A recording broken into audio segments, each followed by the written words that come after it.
Je pense qu'en fait c'est ça l'écriture, c'est toujours du recyclage. L'épigraphe, c'est une citation de Michaud. C'était une manière de raconter ce qu'est aussi l'engagement politique, la manière dont il faut que les différents rouages travaillent ensemble. C'est aussi ce qu'est l'amitié, c'est aussi ce qu'est faire tenir une communauté à la campagne. C'est cet entremêlement qui est le contraire de raconter l'histoire d'un héros unique. Et ça me passionne. J'alterne depuis 10 ans des livres qui s'intéressent à une matière historique qui est très ample et puis des livres qui vont au contraire décrire une période beaucoup plus courte et beaucoup plus contemporaine. Alors Sombre Dimanche ou L'Art de perdre, c'était du côté des romans historiques qui prennent un siècle et puis Jusque dans nos bras, où là, comme un empire dans un empire, c'est vraiment se pencher sur le présent, sur l'extrême présent, avec la même attention que si un siècle entier se déroulait sous nos yeux. Après, ce livre, il part en fait de la même question que L'Art de perdre, qui est comment on fait quand on est plongé dans le présent, au moment des événements, au moment de la déflagration, pour essayer d'en deviner la portée, pour essayer d'en comprendre le sens. C'était toutes les questions que se posait Ali dans la première partie de L'Art de perdre, et c'est les questions que se posent Antoine et elle dans ce livre-là, et des questions que je me posais moi aussi, puisqu'en fait j'écrivais sur la période qui se déroulait pendant que j'écrivais, fin 2018-2019. Voilà, sur le mouvement des Gilets jaunes, sur tout ça. Moi aussi, j'écrivais sans avoir de recul, en me disant qu'est-ce qu'on fait de cette matière brute, comment on transforme ça en roman, comment on transforme ça en pensée politique. Je suis une admiratrice immense de Zola. Je crois qu'il y a un truc qui, dans les Rougon-Macquart, en fait, me paraît génial, c'est que chaque tome nous permet d'être plongé pendant la lecture dans un monde, dans un sous-monde dont on ignore tout.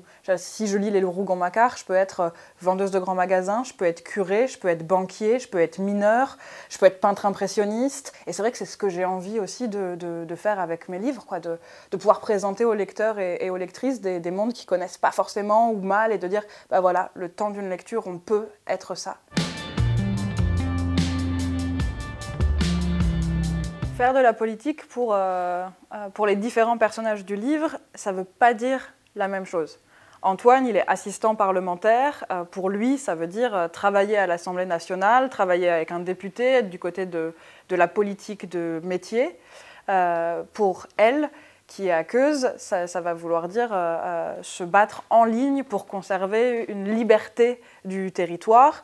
Et pour Xavier et ses amis qui vivent en communauté en Bretagne, ça va vouloir dire plutôt vivre en accord avec son environnement, ne pas se penser comme les maîtres et possesseurs de la nature.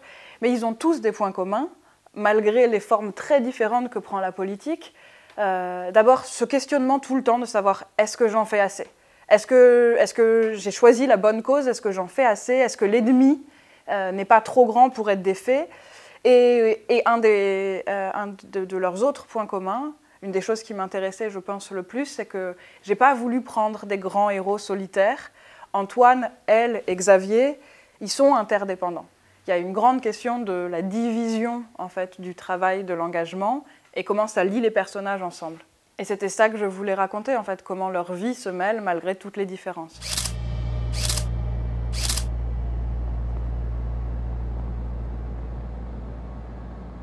C'est qu'est-ce qu'on a lu, comment on le retravaille et comment on peut l'appliquer à quelque chose de nouveau.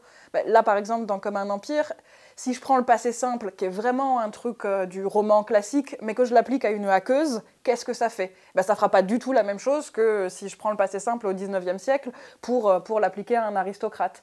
Et donc voilà, on retravaille, on est loin du génie comme ça, du créateur tout-puissant, on retravaille tout le temps avec la bibliothèque des autres.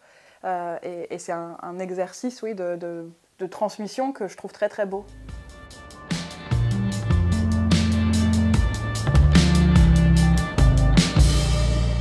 En fait, moi j'adore de toute façon la partie recherche avant l'écriture, c'est quelque chose qui me passionne.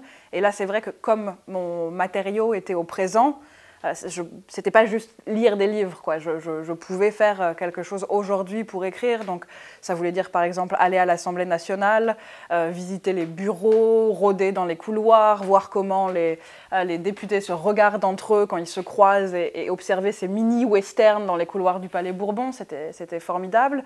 Et puis ça voulait dire aussi m'intéresser au piratage informatique, qui est un domaine sur lequel, à la base, je connais rien. Et ça, c'est très important pour moi de le dire, parce que je crois que quand quelque chose est bien mis en récit, on peut le comprendre et s'y intéresser, même si ce n'est pas du tout son premier champ. Moi, j'ai quand même fini, au bout de 2 ans de recherche sur le hack, à me rendre dans un congrès à Las Vegas où il y avait quoi, 20 000 hackers qui étaient réunis ici pour parler d'attaques et de sécurité informatique. Et je ne dis pas que je me suis sentie à ma place, mais j'ai pu aller écouter des communications et me dire que c'était passionnant, parce que bien raconter l'idée de comment on hack un téléphone en recablant des fils ou en entrant des lignes de code pour pénétrer un ordinateur, ben, c'est génial. Et d'ailleurs, je suis repartie en ayant appris à crocheter des serrures, et je ne sais pas si j'ai le droit de le dire, je ne sais pas si c'est légal, mais j'ai un kit de crochetage qui ne me quitte plus jamais, parce que c'est quand même génial d'apprendre à pirater des choses.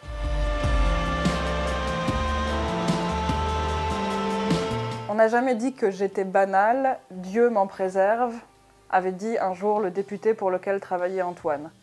La théâtralité avec laquelle il portait la main sur le cœur, ouvrez la parenthèse, sur la chemise bleue à fines rayures sous laquelle se cachait le torse, les poils grisonnants, la cage des côtes et derrière le cœur, fermez la parenthèse.